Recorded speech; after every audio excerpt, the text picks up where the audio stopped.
They broke into my property at dawn with bolt cutters, trying to steal a boat that belonged to my late grandfather. What they didn't know was that I legally owned the entire lake they were standing on. Picture this. Tuesday, 6 a.m.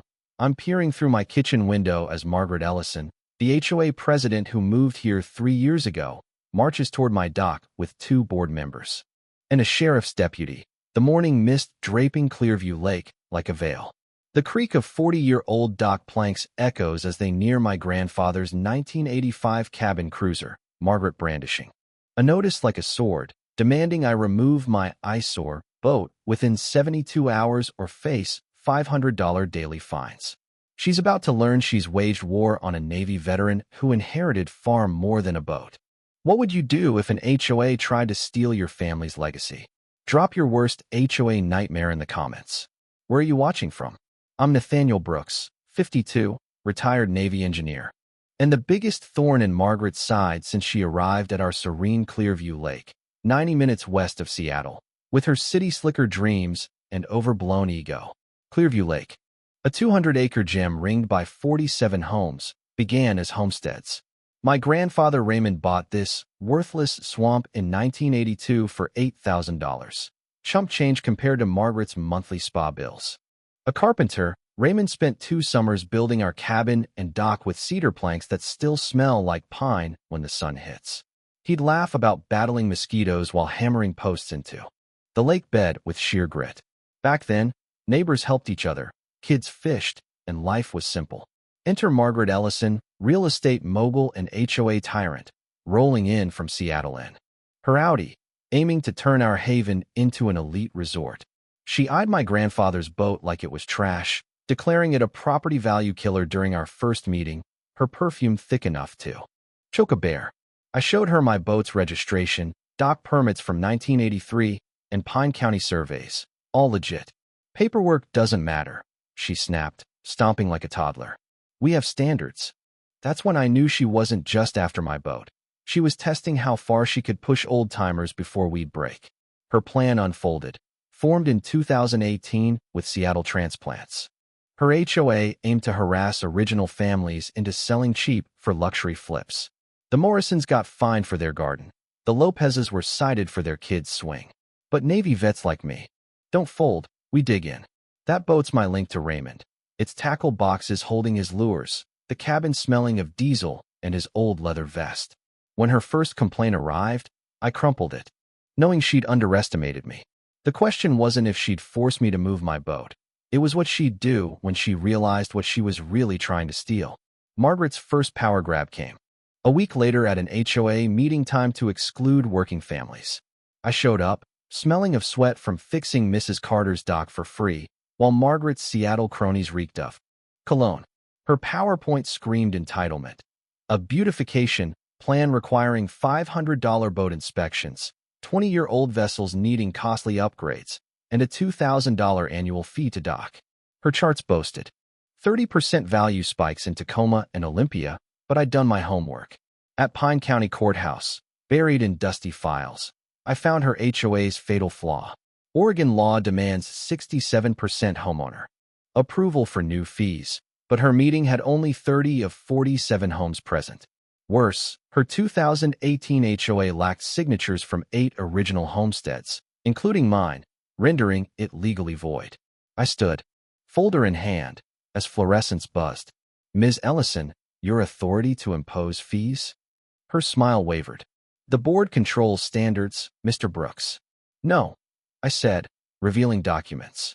Your 2018 incorporation's invalid, missing 15% of signatures per Oregon Statute 94.625. Her lawyer, a Seattle hotshot, scrambled through papers. Plus, I added, our homesteads have 36-year-old waterfront rights predating your HOA. Margaret went nuclear. Your aggressive behavior scares residents, she hissed, painting me as an unstable vet. I'm filing a harassment complaint. She'd flipped my research into threats, genius, but vile. Deputy Carlos Lopez, a local, warned me later. She's got Seattle connections. A note under my wiper read, check the lake deed. Things aren't what they seem. The fight was on. That note gnawed at me for days. Margaret escalated, forming a $50,000 lake improvement committee funded by her allies. Security boats patrolled, snapping photos by my dock, and orange signs screamed, "No unauthorized watercraft." I hit the Seattle State Archives, where a clerk fetched 1981 surveys from a dusty vault. The bombshell: Clearview Lake was two lakes split by an underwater ridge. Clearview South, per Raymond's deed, was entirely mine, water, bed, and rights. Margaret hadn't checked. Her boats leaked fuel into my lake, breaking environmental laws, while cameras watched my dock like I was a criminal. She spread rumors I was a dangerous vet, whispering at stores and gas stations. My attorney, a water rights veteran, confirmed Oregon's prior appropriation doctrine gave me absolute control. Margaret's marina dreams were dead. She needed my lake and the road through my land. Her next move was pure malice, a restraining order during my nephew's birthday barbecue, served as burgers burned, humiliating me before family. But I'd learned in Norfolk: document everything. Every incident, photos, recordings, GPS coordinates, was filed. A survey showed my land extended 50 feet into Clearview North, encompassing every fancy dock. Margaret's smear campaign grew. A concerned residents' Facebook group posted doctored photos of my wrecked boat and cabin, while her safety patrols harassed me hourly. She tried buying out Henry Whitaker ***, a 78-year-old ex-teacher, for $200,000, triple his cabin's $70,000 value. She knows something, Henry said over coffee. Her sabotage turned criminal. My mailbox was smashed. My boat's fuel tank sugared, costing $1,200. Anonymous VA calls triggered wellness checks, building her unstable vet narrative. She set a Labor Day vote to oust my boat, betting I'd crack. But a call from my attorney changed everything. Margaret's Peak Horizon Properties is a front for a $50 million Clearview Lake Resort and Marina. Your boat proves original owners' rights, threatening her narrative. My deed included road easements, making her project impossible without me. Clearview South was also a Pacific cutthroat trout habitat, protected by a 1984 conservation easement, untouchable by federal law. Her lawyer offered $500,000 to buy me out, hinting at accidents. I refused, planning my counterstrike. My cabin became a war room. Tables piled with maps, reports, and a harassment timeline. The University of Washington's Law Clinic joined, led by Elena Vasquez, a water rights expert. They found Chinook artifacts in my lake, triggering federal protection. Henry formed a coalition of original families, documenting Margaret's abuses. Deputy Lopez provided police reports showing her pattern. Elena's Seattle Tribune contacts crafted a David versus Goliath story. My test showed Margaret's boats caused Clean Water Act violations, risking $25,000 daily fines. Her sign sat on federal land, another crime. Damages tallied: $50,000 harassment, $2.5 million defamation, plus cleanup costs. Her ethics violations could end her license. At 3 a.m., my cameras caught Margaret and two board members dumping motor oil by my dock, felony evidence sent to the EPA. She falsely reported me for pollution, but the EPA confirmed her oil slicks. Her campaign grew desperate. Fake reviews called my service dishonorable. A county petition demanded a psych eval, and a fraudulent lien hit my property, each a legal misstep. My insurer's ex-FBI investigator linked her to similar scams in Spokane and Eugene. The Seattle Tribune's expose, veteran targeted in HOA fraud, sparked outrage. Margaret hired a PI to dig up dirt, but my Navy Cross and clean record made her look foolish.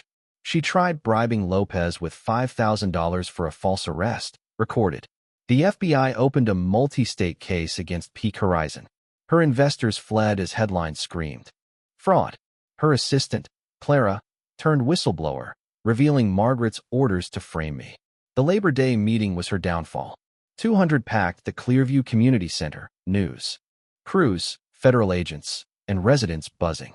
Margaret presented faked photos of my boat polluting.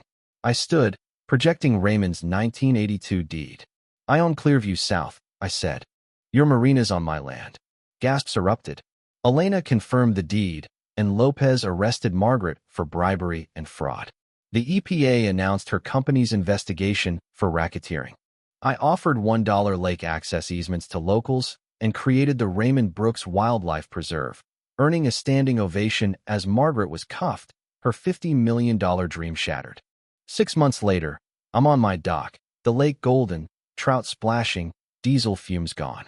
Margaret pleaded guilty to 17 charges, got 18 months in prison, $200,000 restitution, and lost her license. Her company went bankrupt. My $1.2 million settlement funded the Raymond Brooks Retreat, a community hub. Clearview became Oregon's first community-protected watershed, boosting values. 40%. A University of Washington research station monitors the lake, and my Veteran Property Rights Fund helps others fight HOAs. The Clearview Festival draws thousands, proving conservation. Pays. I teach property rights workshops, ensuring no one faces another Margaret. But was my victory too harsh? Should I have settled quietly? Or was public justice right? Share your HOA horror stories below. What's fair when neighbors turn tyrant? Like, comment, and subscribe for more tales of beating the odds.